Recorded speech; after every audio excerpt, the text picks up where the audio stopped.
오늘 우리에게 주신 하나님 말씀 잠언 4장 8절과 9절 말씀 보시겠습니다.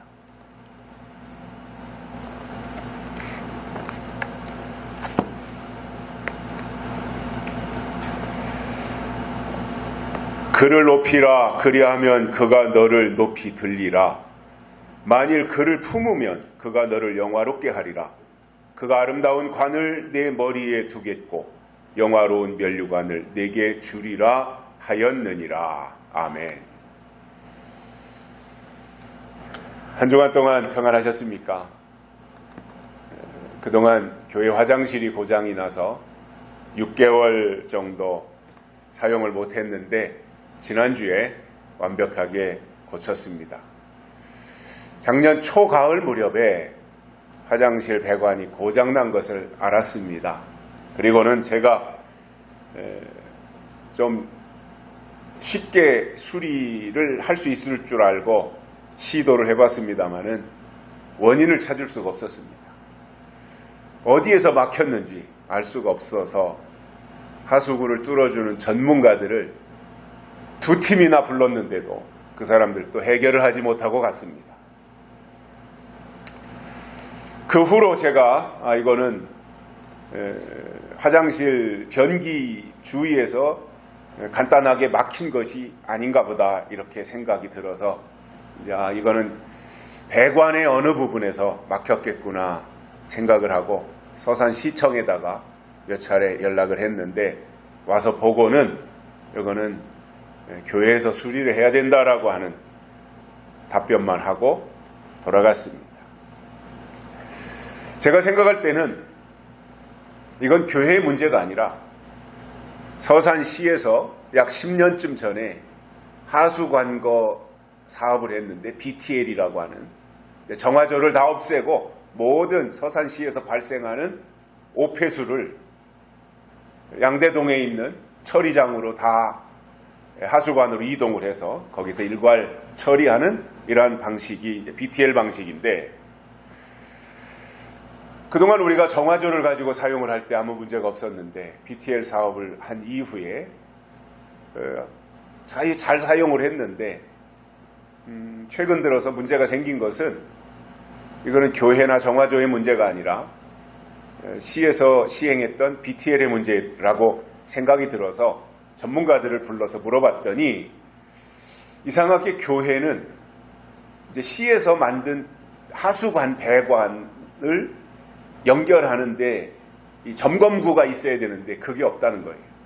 설계도를 떼봤는데 설계도에도 없고 실제로 교회 근처를 다 뒤져봐도 그게 없는 거예요. 제가 생각할 때 이거는 시가 잘못한 거구나. 점검구가 없다고 하는 거. 이거는 시의 문제로 해야 되겠다 이렇게 생각을 하고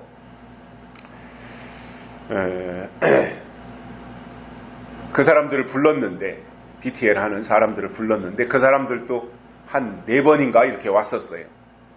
다 보고는 이건 화장실, 교회 화장실 바닥을 다 뜯어내고 배관이 어떻게 연결됐는지 그거를 확인해야 된다라고 최종적으로 대답을 하고는 돌아가는 것입니다. 참 막막하죠.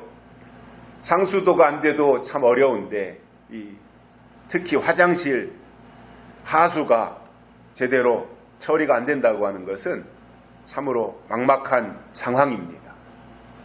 공사비를 대충 계산을 해보니까 교회가 순수하게 땅을 파고 배관을 찾고 전문가들을 불러서 다 연결하고 이렇게 하려고 하니까 수백만 원의 비용이 들어가는 거예요.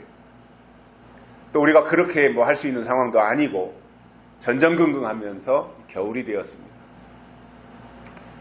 또 올겨울은 또 추위도 일찍 찾아와가지고 땅을 파고 이제 그 하수구를 찾으면 하수구만 나오는 것이 아니라 하수구 옆으로 상수도 배관이 같이 지나가는데 땅을 파놓고 바로 작업을 안 하면 상수도까지 다 얼어버리면 배관이 터져가지고 상황이 심각해지기 때문에 그렇게 할 수 있는 상황도 아니어서 불편하지만 겨울을 보냈습니다. 그리고 이제 지난 토요일 날 장비를 불러가지고 땅을 파봤더니 제 생각대로 교회의 문제가 아니라 이거는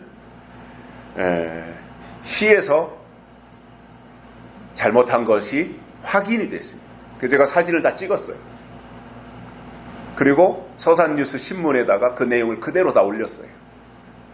지난 주일날 오후에. 그랬더니 시청에서 쫓아오고 계속 전화 오고, 그리고 BTL 서산시에서 위탁한 그 업체에서 나와서 다 보고는 이 근처의 땅을 다 파헤치고 배관을 다시 다 연결하고 자기들의 문제였다고 하는 것을 시인을 하고, 그렇게 함으로써 제가 처음에 원인을 찾느라고 땅을 팔 때 포크레인 불러서 한 2-3시간 작업비로 준 돈이 약 40만 원 정도였고, 나머지는 이제 시에서 다 마무리를 완벽하게 해 주었습니다. 교회 예배당을 지은 지도 이제 우리가 20년이 넘다 보니까 비가 오면 새는 곳이 생깁니다. 사택 안에도 새는 곳이 있고, 어디는 또 콘크리트 한 곳이 무너지기도 하고 또 깨지기도 하는 곳이 생기는데, 이게 보수가 쉽지 않은 상황이다 보니 어려움이 있는 것이 사실입니다. 그러나 뭐 또 방법을 찾아봐야 되겠죠. 어떤 좋은 방법이 있을지 그러한 것들을 또 찾아서 보수하고 수리하면서 이렇게 사용을 해 나가야지 않겠는가, 이러한 생각을 해 봤습니다. 오늘 본문으로 읽어드린 잠언 4장은 지혜에 대해서 우리가 어떤 태도와 자세를 가지고 살아야 할지에 대해서 말씀을 하고 있는데, 4장 오늘 본문 읽어드린 바로 앞부분에 보면 지혜가 제일이니 지혜를 얻으라, 이러한 말씀을 해주고 있습니다. 이 지혜가 얼마나 소중한지에 대해서 미리 알았던 솔로몬은 다른 어떤 것보다도 하나님께 지혜를 구했더니 지혜는 물론 주셨거니와 구하지 않았던 부와 수까지도 다 보너스로 주신 것을 우리가 성경을 통해서 발견을 하게 됩니다. 하나님은 주시겠다고 약속하신 것은 반드시 주시는데 그냥 주시는 것은 아닙니다. 거저 주시는 것은 맞아요. 거저 주시는 건 맞아. 무슨 대가를 지불하고 받는 것이 아니라 하나님이 하나님의 것을 우리에게 주실 때는 공짜로 거저 주시는 것은 맞는데 그냥은 안 주시더라는 거예요. 제시하신 조건이 있어요. 그래서 그 조건이 충족되면 주시는 거예요. 대가를 바라시진 않아요, 하나님이. 그러나 이렇게 하라고 한 것에 대해서는 하나님이 확실하게 접근하시더라는 거예요. 오늘 본문에서 말씀하신 것도 보면 조건이 제시되어 있어서 그것을 만족스럽게, 하나님이 보실 때 만족스럽게 충족하면 하나님은 이렇게 해주시겠다라고 하는 거예요.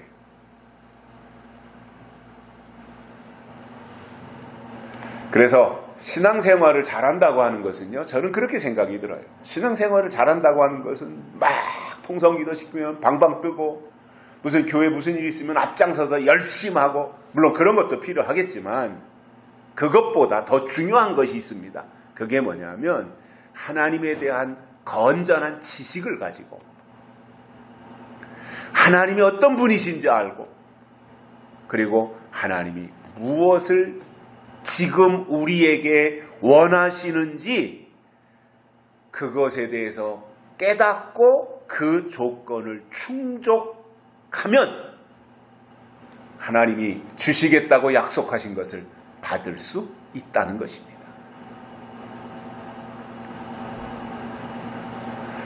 오늘은 하나님이 끝에 가서 하나님의 사람들에게 주시겠다고 약속하신 것이 무엇인지 3가지를 깨닫고 은혜를 받겠습니다. 첫째, 높이시겠다고 하는 약속입니다. 높여주신답니다. 하나님이 하나님의 사람들을 높이시겠답니다. 그런데 그냥 높이신다는 것이 아니라 그리하면 높이시겠다, 이렇게 말씀하고 있어요. 이 그리하면이 중요한 거예요.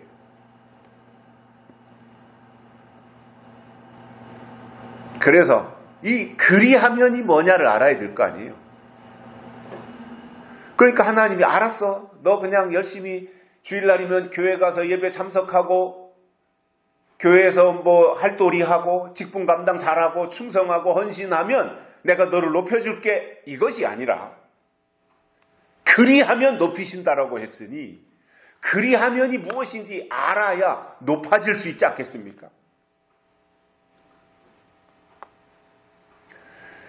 그래서 그 그리하면 앞에 나와 있는 이 조건절이 중요한 거예요. 조건이 있어요. 조건. 그래서 조건이 충족되면 하나님은 반드시 높이시는 것이 공식인데 그 조건이 뭐였냐면 그를 높이라입니다. 그를 높이라. 물론 잠언 4장에서는 지금 지혜에 대한 말씀이에요. 지혜를 높이라는 말이에요. 그런데 그 지혜가 누구냐면 하나님이시다 말이에요. 하나님을 높이라 그 말이에요.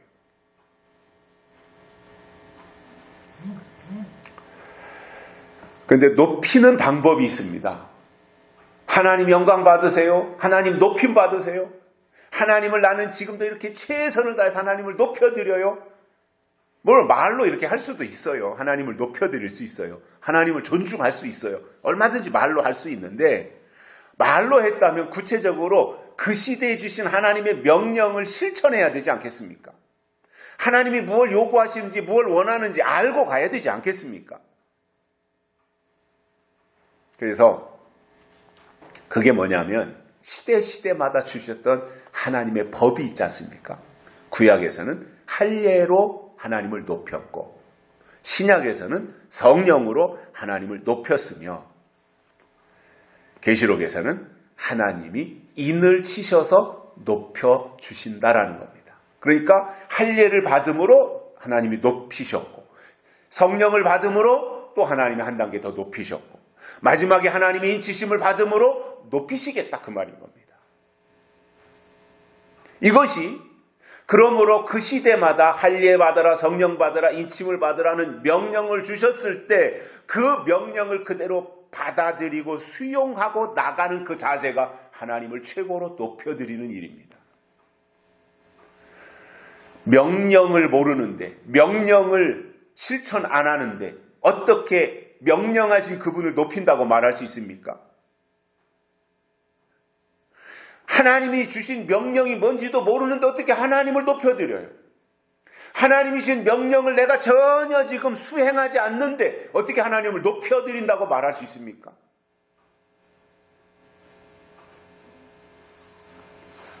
세상적으로도 높이 들린다고 하는 것은 출세를 한다든가 아니면 신분이 높아지는 것을 의미합니다. 예를 든다면 선거철이 되어서 선거에 출마하는 사람들이 많습니다. 며칠 전에도 조합장 선거가 있어서 각 조합마다 농협이든 농업협동조합이든 아니면 산림조합이든 아니면 축산업협동조합이든 조합마다 다 조합장 선거가 있었는데 거기에 많은 사람들이 출마해서 어떤 사람은 당선이 됐고 어떤 사람은 낙선이 됐어요. 당선이 된 사람들을 이렇게 보면 조합장이라고 하는 자리에 올라갔으니 그 사람도 출세한 거예요. 세상적으로 보면 성공한 거예요. 더 나아가서 국회의원 선거 내년 4월 달에 있잖아요. 국회의원 선거에 나온 사람이 출마해서 당선이 된다든가 아니면 시장이나 군수 선거에 나와서 당선이 된다든가 그러면 대단한 일이고 또 당선되는 순간 신분이 크게 높아지는 것입니다. 그러나 하나님이 높이시는 것은 세상적인 높임과는 차원이 다른 것이에요.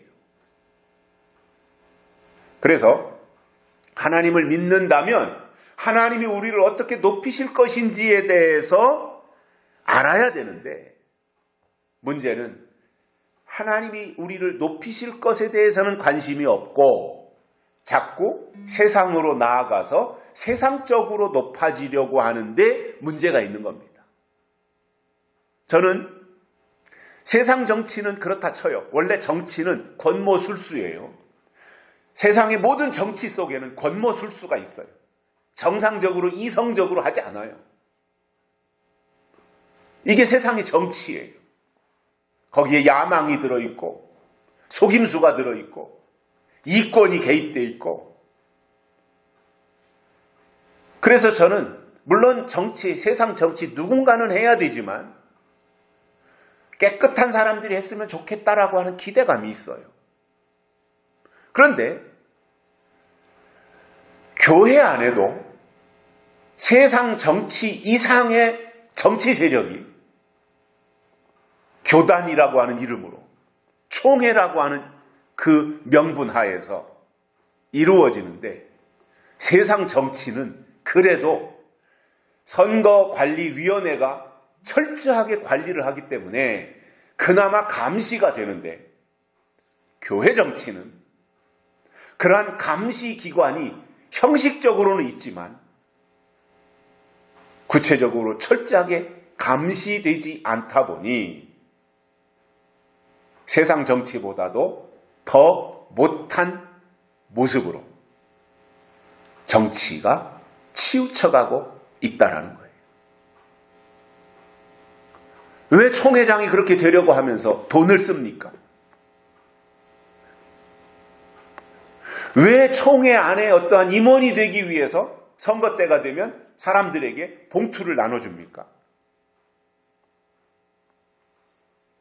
세상 정치에서는 그런 것들이 허용이 된다 하더라도 은밀하게, 교회 정치에서는 그렇게 되면 안 되는데, 교회 정치가 오히려 세상 정치보다도 더 그 이상으로 변질되어 가면서 왜 우두머리가 되려고 하느냐, 그거예요. 이거는 잘못돼 가고 있다고 하는 것입니다. 그 이유 중에 하나는 자기가 높아지려고 하는 거예요.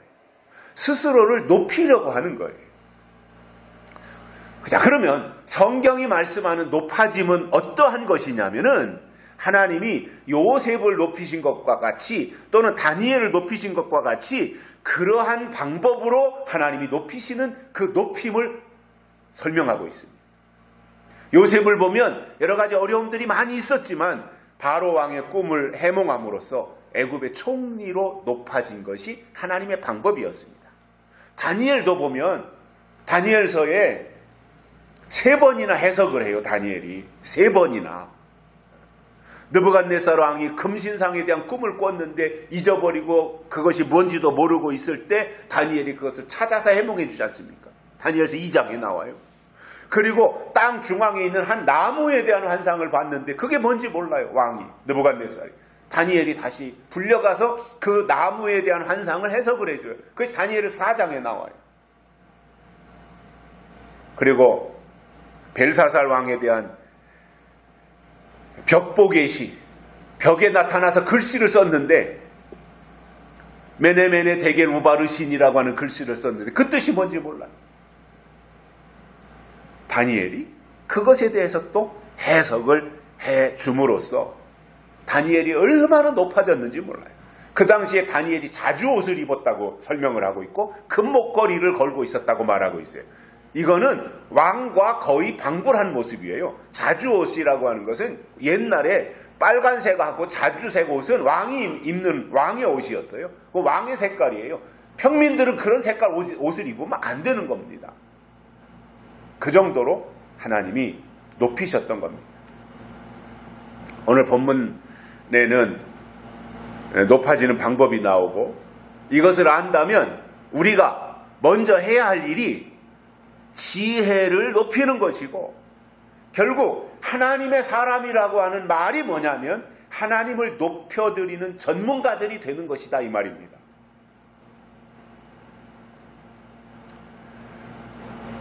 어느 마을에 관연한 딸을 둔 아버지가 있었는데, 이제 딸이 시집갈 때가 됐는데도 시집을 안 가고 있으니 그 부모의 마음이 좋은 배필을 짝지어져서 행복하게 살았으면 좋겠다, 이러한 생각을 가지고 있던 터에 어느 날 수소문을 해보니까 인근 동네에 착실하고 힘도 세고 일도 잘하는 머슴 같은 총각이 있다는 소식을 들은 거예요. 그러니까 이 아버지가 혹해가지고 그 남자 총각을 소개받고 그에게 딸을 시집을 보냈습니다. 요즘 같으면 엄두도 못 날 엄두가 안 될 일인데 옛날에는 딸이 시집 가는 데 있어서 그 결정을 부모가 했잖아요. 결혼해서 살 거는 딸이 살아야 되는데 딸의 배우자, 딸의 남편감을 아버지가 골라주잖아요.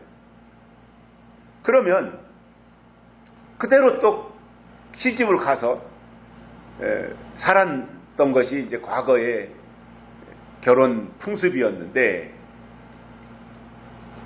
이 아버지의 딸도 한 번도 보지 못했던 이 남자와 아버지가 결혼을 하라고 하니까 어느 날 시집을 간 겁니다. 첫날 밤을 지내고 다음날 마주 앉아서 유심히 자기 신랑, 이제 결혼했으니까 남편을 유심히 살펴봤더니 남편이 약간 모자란 겁니다. 충청도 말로 시절이죠. 시절이 뭐냐면 정상보다는 조금 모자라고 바보보다는 조금 성한 사람, 그런 사람을 시절이라고 우리 충청도에서 말하는데 다른 데 가서 시절이라고 하면 말을 못 알아들어요. 다른 지방 사람들은. 우리 충청도 사람들은 알아듣는데. 그러니까 얼마나 고민이 되었겠어요. 그래도 뭐 결혼했으니까 옛날에는 뭐 이혼이라고 하는 건 상상도 못할 때니까 한 2달 시간이 지난 어느 날 남동생이 소문들 들어보니까 자기 누나가 약간 모자란 남자와 결혼을 했다. 누나가 그런 남자한테 시집을 간 거다. 이러한 소식을 남동생이 들은 겁니다. 그래서 남동생이 생각하다가 못해 안 되겠다. 내가 누나한테 가서 누나를 만나고 매형도 한번 어떤 사람인지 직접 확인을 해야 되겠다라고 생각을 하고는 이제 연락을 해놓고 찾아가기로 했습니다. 동생이 온다고 하는 말을 들은 이 누나는 좋으면서도 걱정이 되는 거예요. 피부치를 보니까, 혈육을 보니까 좋으면서도 걱정이 되는 것이 뭐냐면 남편이 좀 모자란 사람이라고 하는 것을 동생이 알면 또 친정 부모님들이 얼마나 걱정하실까 그 생각이 들어서 동생이 온다고 하는 날 아침에 남편을 이제 방으로 데리고 안방으로 데리고 들어갔습니다. 그리고 그 자리에 꼼짝 말고 앉아 있으라고 하고는 그냥 있으면 남동생한테 다 들키니까 연습을 시켰어요. 이제 좀 있으면 우리 동생이 올 텐데 동생이 오면 이렇게 말해라. 그래서 내가 이제 남편 발가락에 엄지발가락에다가 실을 이렇게 묶어서 놓고 실을 첫 번째 당기면 부모님들은 다 평안하신가? 이렇게 대답을 하라고 했어요. 물어보라고 했어요. 부모님들은 다 건강하신가? 이렇게 물어보라고 했어요. 그 다음에 두 번째로 당기면 다른 식구들은 다 무고하신가? 이렇게 물어보라고 그런 거예요. 그리고 세 번째로 줄을 당기면 자네는 어떻게 지내나? 이렇게 물어보라고 계속 반복시켜서 이제 그게 훈련이 다 됐어요. 좀 있으니까 남동생이 이제 들이닥친 거지요. 그래서 이제 남동생을 데리고 안방에 있는 매형 방으로 안내를 하고 그리고 이 누나는 부엌으로 들어갔습니다. 그러니까 이제 부엌에 엄지발가락으로 이렇게 실을 연결해서 이제 부엌에다 놓고 이제 둘이가 이렇게 앉아 있을 시간에 딱 계산을 해서 맞춰가지고 누나가 부엌에서 줄을 한번 당겼습니다. 그랬더니 매형이 부모님들은 모두 건강하신가? 이렇게 물어본 겁니다. 그러니까 이 처남이 예, 다 식사도 잘하시고 건강하십니다. 좀 있다가 이제 두 번째 줄을 당겼습니다. 그랬더니 이 매형이 다른 식구들도 다 무고하고 이렇게 물어보는 거예요. 예, 다 잘 지내고 있습니다. 형제들, 친척들 다 잘 지내고 계십니다.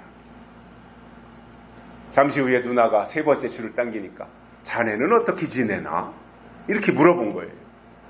그러니까 저도 뭐 일하고 부모님 일 도와드리고 이렇게 해서 열심히 생활하고 있습니다. 이렇게 대답을 한 겁니다. 동생이 속으로 생각하니까 듣던 소문과는 달리 매형이 시절이 아닌고 지극히 정상적이다라고 생각이 드는 거예요. 그리고 안도의 한숨을 쉬면서 아이고 다행이구나 이렇게 생각을 했고, 이제 거기까지 처음 만나서 처남과 매형이 같이 이제 인사를 하고 얘기를 주고받고 이렇게 하는 이제 분위기가 만들어지니까 이 누나는 이제 빨리 동생 점심이라도 해서 먹여보내야 되겠다 생각을 하고는 장독대로 된장이라도 뜨러 갔습니다. 근데 그때 마침 부뚜막에 앉아서 그 광경을 보던 고양이가 누나가 나간 틈을 타서 그 부뚜막으로 거기로 가서 실을 잡더니 땡긴 겁니다. 그랬더니 이 갑자기 가만히 있던 매형이 부모님들은 건강하신가? 그러는 거예요. 고양이가 또 당기니까 다른 식구들도 다 무고하고 또 당기니까 자네는 어떻게 지내나? 이게 반복돼서 되는 거예요. 그것을 보고 처남이 깜짝 놀라가지고 밖으로 나온 겁니다. 그것을 본 누나가 동생을 붙잡고 부모님이 하시면 걱정하니 절대로 이거는 아무에게도 얘기하지 말라고 신신당부를 하고는 동생을 돌려보냈습니다. 얼마나 마음이 슬펐겠습니까? 그런데 그때부터 이 아내는 포기하지 않고 남편을 가르치기 시작했습니다. 남편을 내가 가르쳐야 되겠다. 내가 보니 남편이 모자라서 동네에서도 별로 인정을 못 받는데 이제 내가 남편을 가르쳐야 되겠다. 성실하고 일도 잘하는데 이게 좀 배우지 못해가지고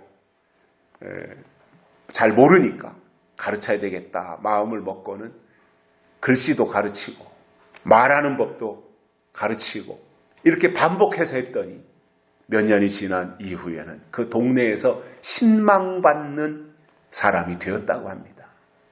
만약에 그때 이 여자가 실망하고 떠났더라면 이 여자도 평생 생과부가 됐을 거고 또 남편도 별 볼 일 없이 그냥 일이나 평생 하면서 놀림당하며 그렇게 살았을 텐데 이 여자가 꼭 참고 공을 들이며 남편을 높였더니 모든 것이 다 좋아졌다라는 겁니다. 깎아내리는 것보다는 높이는 것이 훨씬 좋은 겁니다. 상대방을 무시하는 것보다는 내가 그 사람을 존중하는 것이 서로에게 좋은 겁니다.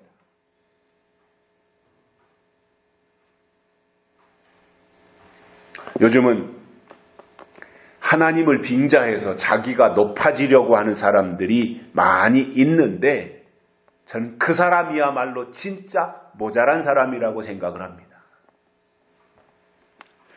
오히려 성경의 가르침을 쫓아서 하나님을 높이는 전문가가 되는 것이 믿음이고 지혜인 것입니다. 어떤 사람들은 설교자라고 하면서 자기를 과시하는 사람들이 많아요.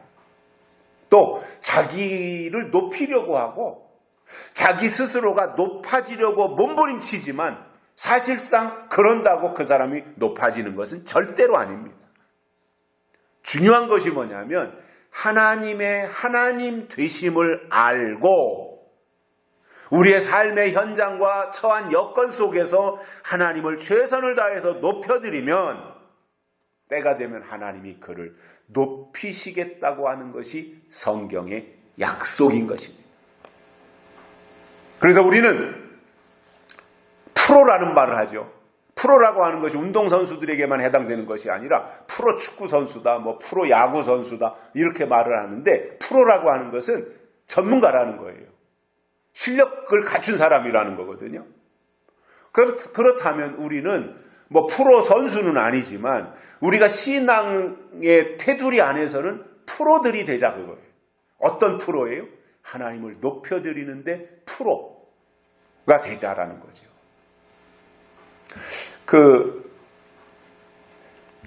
고등학교 중에 마이스터고라는 게 있어요. 마이스터고.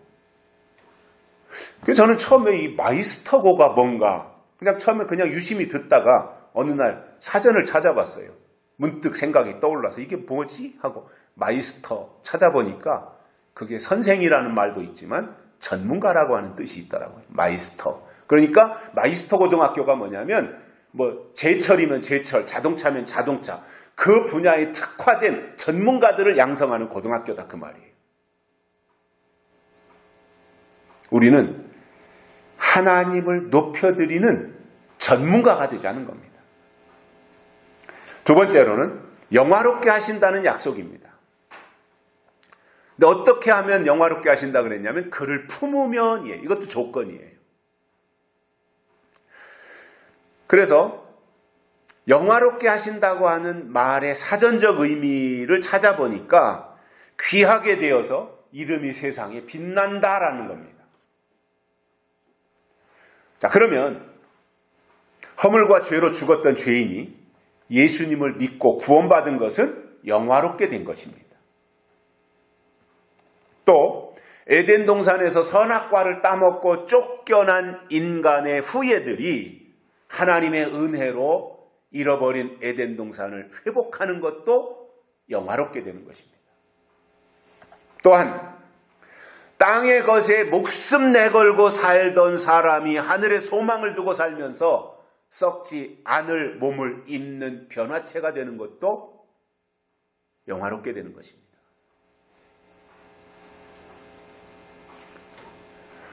하나님이 인간에게 주실 수 있는 최고의 축복은 영화롭게 되는 것인데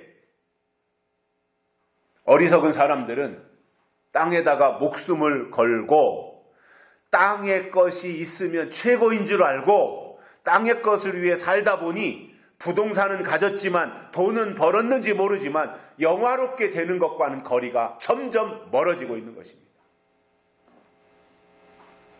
진짜 복은 하나님에 의해서 형편없는 우리의 신분이 영화롭게 바뀌는 것입니다. 우리나라 현재 대통령이 윤석열인데 윤석열 대통령이 서울대학교를 졸업하고 검사가 되고 또 검찰총장까지 올라간 과정을 보면 그는 분명 출세한 사람입니다. 세상적으로 그는 출세한 사람입니다. 그러나 세상적으로 출세는 했지만 영화롭게 된 것은 아닙니다. 그러나 그가 이제 검찰총장으로 있다가 대선에 나와서 국민들의 지지를 얻어가지고 대통령이 되고 나니까 이게 얼마나 높아진 것입니까? 국회의원이나 장관을 하는 사람들이 꿈꾸는 마지막 목적지가 어디냐면 대통령이 되는 겁니다. 정치인들의 마지막 그 종착점을 어디에다 두고 있느냐? 대통령입니다. 대통령. 자기가 대통령이 되겠다고 하는 거예요. 그런데 이렇게 많은 사람들이 여당에서도 십수명, 야당에서도 십수명, 무소속으로도 또 나오고 이렇게 해서 얼마나 많은 사람들이 대통령이 되겠다고 몰두하고 있습니까? 그런데 그 자리는 아무나 갈 수 있는 것이 아니라 5년에 한 번 선택받은 사람 딱 한 명만이 그 자리에 갈 수 있는 특별한 일이지 않습니까? 김건희 여사도 보면 윤석열이라고 하는 노총각을 만나서 사귀고 결혼을 할 때 검사했으니까 검사와 결혼을 했고 이제 늘 늙을 때까지 검사하는 것이 아니라 일정 기간 검사를 하다가 검사를 마치고 나오면 변호사가 되는 거잖아요. 그래서 김건희 여사도 나는 검사인 윤석열과 결혼을 했고 나중에 이제 좋은 로펌이나 이런 데 가서 변호사로 활동할 것이라는 생각을 했겠지. 결혼할 때 윤석열이 대통령이 될 것이라고 하는 것을 꿈에서나마 상상을 했었겠냐 말이에요. 그러나 어찌됐든 윤석열 검찰총장이 세계 10위권 안에 들어있는 경제 대국 대한민국의 대통령이 되고 보니 윤석열 대통령만 높아지는 것이 아니라 김건희 여사도 당연히 높아지고 영화롭게 되는 거잖아요.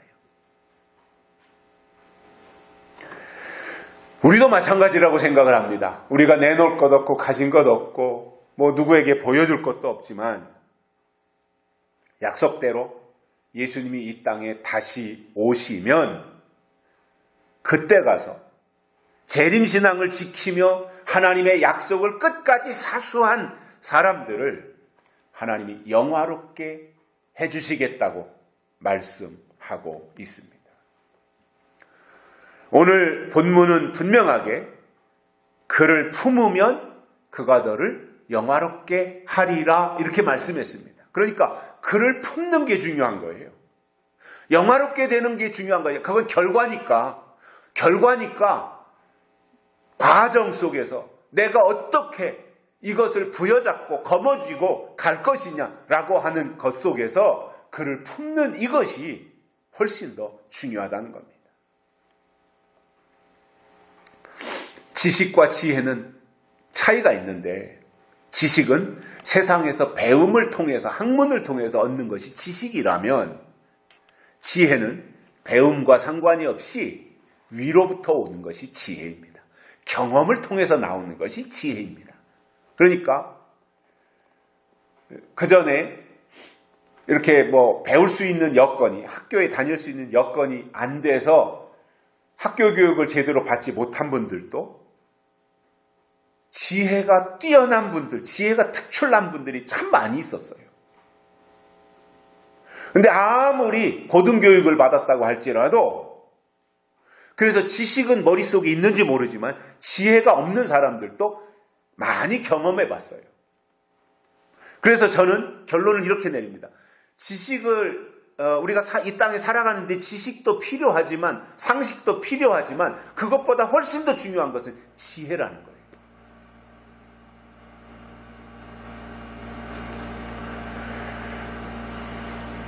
세상의 모든 좋은 것들은 다 위로부터 오는데 햇빛도 위로부터 오고 비도 위에서 내리고 그리고 이슬이 또 위에서 내리는 거예요.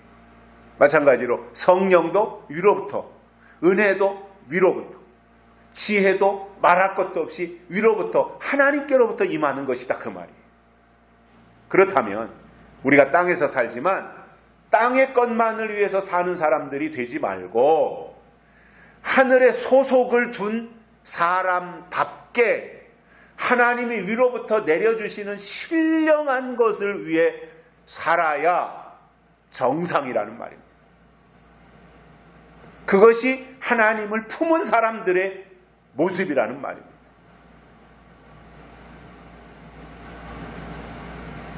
세 번째로는 영화로운 면류관을 주시겠다고 약속하셨습니다.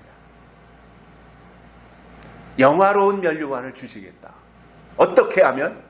하나님을 높이고 하나님을 품으면 아름다운 관 그리고 영화로운 면류관을 주시겠다고 이렇게 말씀하셨습니다. 여기서 아름다운 관이나 영화로운 면류관은 하나님이 주시겠다고 성경에 약속하고 있는 생명의 면류관하고도 연결이 되는데 면류관이라고 하는 것은 아무나 쓰는 것이 아니라 왕이라야 쓰는 겁니다. 왕의 머리에 쓰는 것이 면류관입니다. 요한계시록에서는 영화로운 면류관을 왕권이라고 말씀하고 있습니다. 그러면 이 왕권이라고 하는 것은 대충 교회 다닌다고 누구에게나 다 주는 것이 아니라 왕권을 받을 만한 어떤 특별한 것들이 그 속에 있어야 하나님이 드디어 때가 되면 왕권을 주신다는 거예요. 여러분 세상에서도 왕이 아무나 되나요? 우리나라에도 그전에 고려시대나 조선시대에 왕이 있었지 않습니까? 그러면 고려가 망하고 태조 이성계가 조선을 세웠고 그리고 초대 왕이 되었습니다. 태조 이성계. 조선 이씨조선의 첫 번째 왕 이성계이고 그 이성계가 세운 나라가 조선입니다. 자, 그러면 그 이후로 이성계가 왕이 된 이후로 왕은 누가 될 수 있냐면 전주이씨여야 되는 거예요. 아무나 왕이 되는 것이 아닙니다. 왕대밭에서 왕대가 나오듯이 전주이씨 집안이라야 왕이 될 수 있는 자격이 있던 겁니다. 그리고 전주이씨 중에서도 이성계의 핏줄, 이성계의 어떤 직계 가족들, 직계 핏줄이라야 왕족으로 인정을 받을 수 있었던 겁니다. 왕이 될 수 있었던 거죠. 그러면 이제 그 계통을 찾아서 이제 그 과정이야 뭐 세자로 책봉돼야 되고 그러다 선왕이 돌아가시면 이제 왕이 되고 뭐 이런 과정들이 다 있는데 어떤 사람이 일단 이제 세자의 과정을 거쳐서 왕이 되잖아요. 그러면 왕이 되면 가장 중요하게 생각하는 것이 뭐냐면 자녀를 많이 낳아야 됩니다. 특히 아들을 많이 낳아야 돼요. 아들을. 왜냐하면 아들이 있어야 다음번 왕위가 순조롭게 계승이 되잖아요. 그리고 왕이 되면 어떻게든지 아들들을 여럿을 두어야 왕위가 공격받지 않고 튼튼해졌던 겁니다. 제가 역사를 보니까 세종대왕은 부인이 6명이었고요. 그리고 자녀가 18남 4녀 22명의 자녀를 뒀어요. 아들을 18명이나 낳은 거예요. 그리고 본부인을 통해서 본부인이 이제 소현왕후였는데 그가 10명의 자녀를 얻었어요. 대단한 거죠.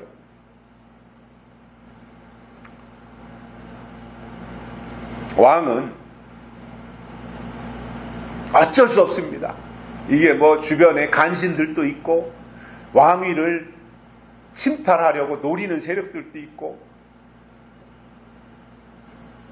첫 번째 왕자, 두 번째 왕자, 세 번째 왕자 이렇게 왕자들이 여럿이 있는데 그 중에 왕이 뭐 두 번째 왕자가 똘똘하고 모든 면에서 능수능란하게 대를 이어서 잘할 것 같다고 해서 이제 두 번째 아들을 세자로 책봉하면 그때부터는 모함하기 시작하고 둘째 그 세자로 책봉된 그 아들을 헐뜯고 문제가 있다고 해서 어떻게 하든지 거기서 깎아내리고 또 다른 왕자를 세자로 삼으려고 하는 그 음모, 그 왕실 안에서의 음모, 그 다음에 후궁들 사이에서의 그 음모 이런 것이 얼마나 치열했는지 몰라요.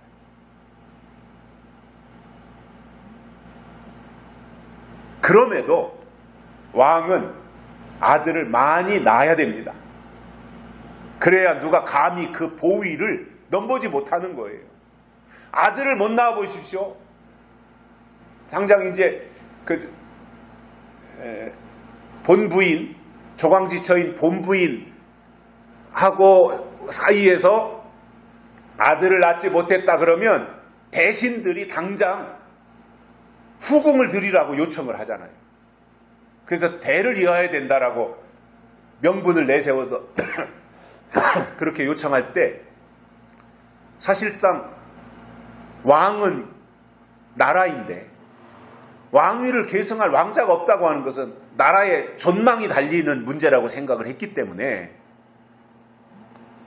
계속해서 새로운 시도를 하고 그래서 또 다른 후궁 뭐 이런 것들을 들이세워서 그 일을 왕위를 계승할 수 있는 왕자를 생산해내려고 하는 그 일을 하는 거잖아요. 그래서 우리나라 사극 중에서도 그 본 부인에게 아들이 없는데 후궁으로 들어와서 아들을 낳아서 자기가 후궁이 낳은 아들을 왕으로 세우려고 가장 잔인하게 했던 것이 장희빈이잖아요. 이러한 역사, 암투 이러한 것이 사실상 왕실의 이야기였던 것을 우리가 볼 때 그만큼 왕이 되면 사실상 왕의 첫 번째 본부인을 통해서 왕자를 한 서너 명 낳아놨다. 그러면 보위는 튼튼해지는 거예요. 그러한 음모나 이런 것들이 거의 이제 틈탈 수 있는 환경은 사라지는 거죠.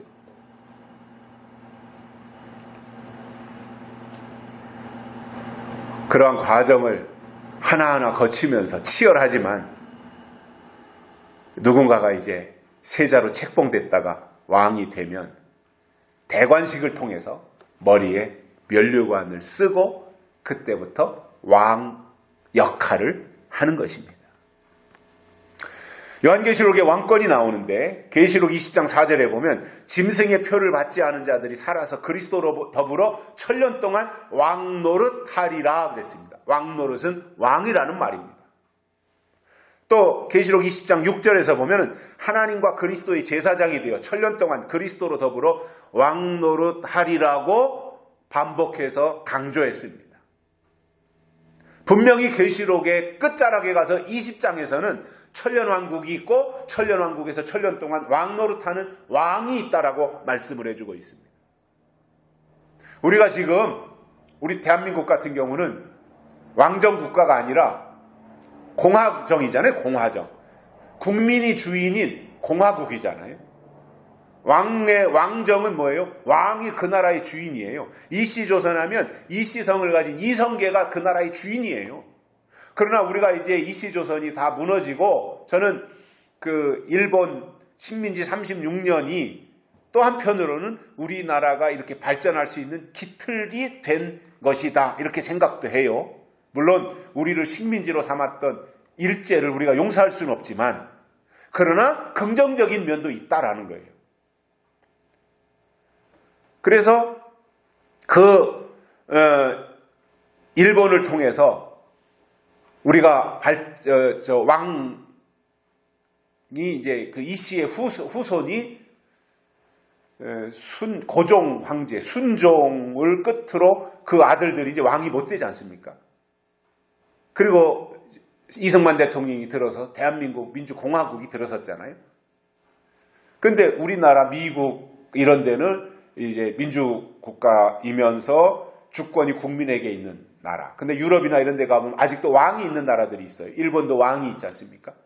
근데 왕이 있는 나라는 어떤 왕이 물론 상징적인 인물인 거예요. 상징적인 인물.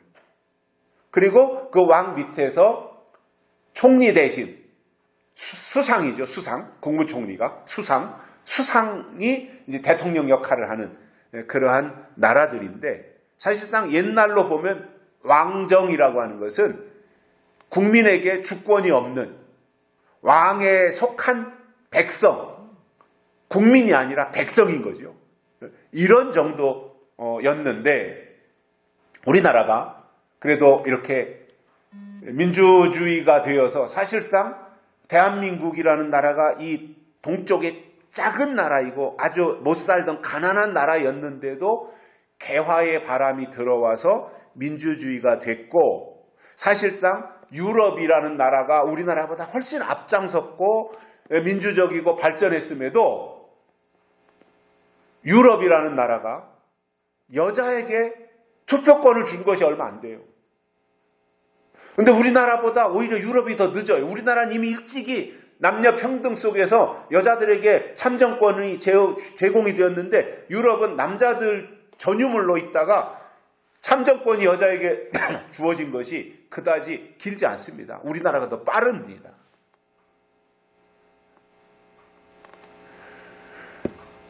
저는 왕정시대는 뭐 그 시대의 상황이니까 그렇게 해서 왕이 통치하는 나라였다. 그러다가 이제 공화정이 되어서 민주공화국이 되어가지고 이제 민주주의가 발전하고 꽃 피우는 이런 과정 속에서 물론 1인 독재 시대도 있었고 민주화의 과정도 거쳤고 그러면서 산업화의 과정을 거치면서 지금 이렇게 우리나라가 국민소득 3만 4천 불을 넘나드는 이러한 나라가 된 것은 그것은 우리 국민성이 아주 대단한 것이다. 이렇게 생각을 하게 됩니다. 그런데 우리가 이제 민주주의 국가에 살다 보니까 너나 나나 다 국가의 주인이잖아요. 그런데 이 민주공화정 속에서 살다 보니까 왕정이라고 하는 체제를 이해를 잘 못하게 되는 거예요. 왕이라고 하는 것은 절대 권력이잖아요. 모든 힘이 왕에게 집중되어 있잖아요. 그리고 왕은 입법, 사법, 행정권이 다 왕에게 있잖아요. 그러니까 왕은 자기 마음대로 할 수 있는 거예요. 그러니까 프랑스의 루이 14세 같은 경우에는 짐은 곧 국가다 이렇게 말할 정도로 자기가 곧 국가라고 이렇게 설명하는 정도까지 될 만큼 막강한 권력을 가지고 행사했던 거죠. 그러나 성경이 말씀하고 있는 왕권은 뭐 그러한 세상적인 그 개념하고는 차이가 있죠. 제가 볼 때 성경에서 계시록에서 특히 왕권이라고 했을 때 그 의미가 뭐냐면 분산되지 않고 모든 것이 집중되어져서 그로 하여금 하나님의 역사를 이어가도록 하는 그 권한을 부여하는 것이다라고 이해를 합니다. 하나님에게는 입법, 사법, 행정권이 다 있습니다. 그리고 때가 되어서 왕을 세운다면, 왕권을 준다면 성경에서 그에게 하나님에게 부여되었던 그 권한이 왕권을 받은 자들에게 그대로 이어지는 것이라고 이해를 하면 될 것 같습니다.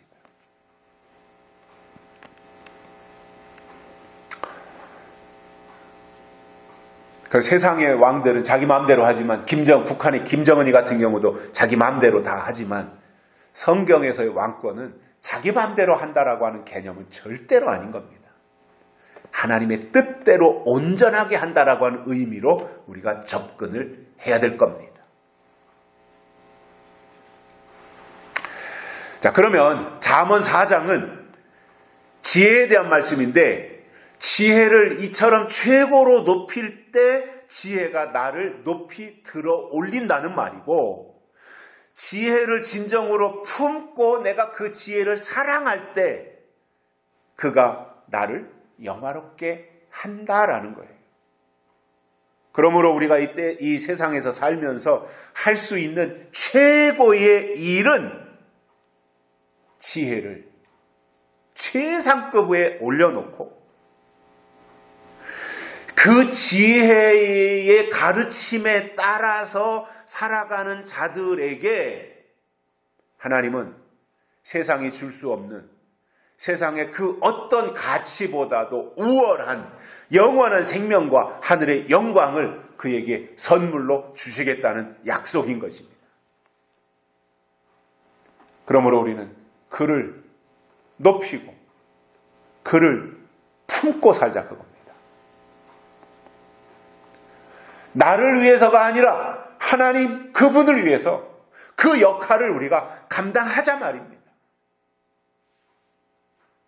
결론으로 오늘 주신 말씀처럼 우리가 지혜이신 하나님을 높이고 그를 품으면 하나님이 그를 오히려 높여주시고 영화롭게 하시며 면류관을 주시겠다고 하는 것은 결론이면서 약속입니다.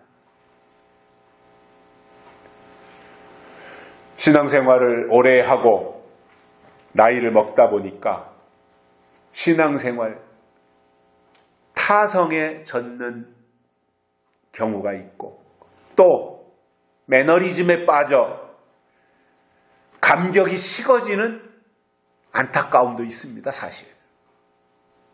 그리고 가장 중요한 열정이 식어진다고 하는 것. 나이 먹으면서 어쩔 수 없는 거지만 호르몬 변화에 의해서 어쩔 수 없다고 생각을 하지만 그런 가운데서도 안타까운 게 바로 그런 겁니다. 하나님을 향한 열정이 식어지고 있다. 그리고 타성에 젖어가고 있다. 타성에.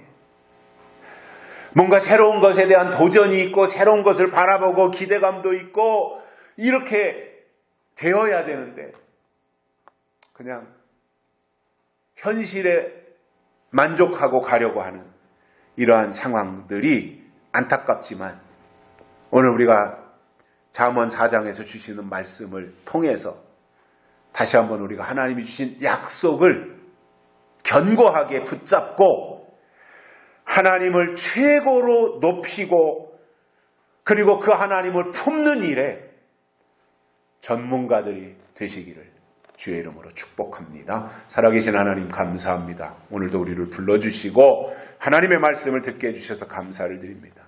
우리가 하나님을 높여드리는 전문가들이 되게 하시고 하나님을 품고 사랑하는 일에 최선을 다할 수 있는 변함없는 믿음의 사람들이 되도록 은총을 베풀어 주옵소서. 다시 오실 예수님의 이름으로 간절히 기도드리옵나이다. 아멘. 찬송가 489장 부르시면서 헌금 드리시겠습니다. 489장입니다.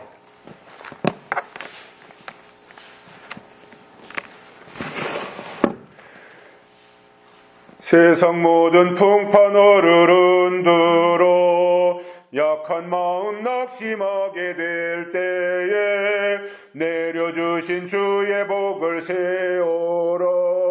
주의 크신 복을 내가 알리라. 받은 복을 세워보아라. 크신 복을 내가 알리라. 받은 복을 세어보아라. 주의 크신 복을 내가 알리. 3절이요. 세상 권세 너의 앞길 막을 때 주만 믿고 낙심하지 말아라. 천사들이 너를 보호하리니 염려 없이 앞만 보고 나가라. 받은 복을 세어보아라. 크신 복을 내가 받은 복을 세어보아라. 주의 크신 복을 내가 알리라. 기도하시겠습니다. 하나님 아버지, 오늘도 우리를 불러주시고 말씀을 듣게 해주셔서 감사를 드립니다. 오늘 주신 말씀 단단한 기둥에 잘 박힌 못과 같게 하시어 하나님을 높이고 하나님을 품고 살아갈 수 있는 저희들 되도록 은총을 베풀어 주시옵소서. 하나님께 헌금을 드렸습니다. 우리의 손길을 복되게 하여 주시고 하나님의 영광을 위하여 일할 수 있도록 기회를 제공하시며 더 큰 일을 감당할 수 있도록 필요한 모든 것들을 하나님이 공급하여 주시고 하나님의 나라가 이 땅에 펼쳐지는데 쓰임받을 수 있도록 우리의 심령과 가정과 영혼 위에 은혜를 베풀어 주시옵소서. 이 헌금이 하나님을 위해서 소중하게 쓰여지게 하시고 하나님의 기쁨이 되어지며 더 많은 영혼을 구원하고 살려내는 특별한 물질이 되도록 은혜를 베풀어 주시옵소서.